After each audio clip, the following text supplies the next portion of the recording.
Well, we can go ahead and get the Seattle stuff out of the way first and talk some offense after that. Thoughts on returning to Seattle, where you have some history with the University of Washington. I guess y'all played a season in the stadium also. Yeah, I mean, I've got some great friends in Seattle. It was 5 really good years.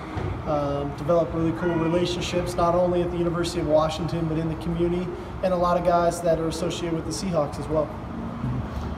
You talk about one of the guys that associated with the Seahawks is Pete Carroll. He talked about you the other day. He said, he has your back forever and stuff like that. Can you talk about your relationship that you guys have had over the years? Well, I can honestly say, I mean, if there's one person that I can say that I wouldn't be where I am today without that person, that would be Pete Carroll. What he's done for my career, the mentorship that he's provided me as a young coach, as a young position coach, as a young coordinator, as a young head coach.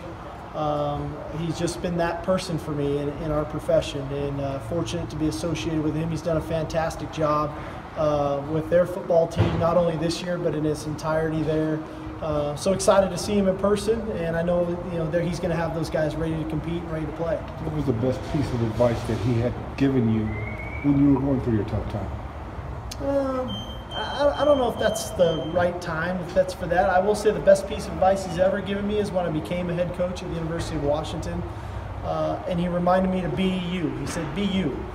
Because at the end of the day, there's going to be adversity, and the real you is going to come out, and you don't want those players to feel like, who's this guy? We've never seen this guy before. And I thought that was really important, because when you become a head coach, there's so many things that are thrown at you and come at you in so many ways that you're never going to handle them perfectly, especially not the first time.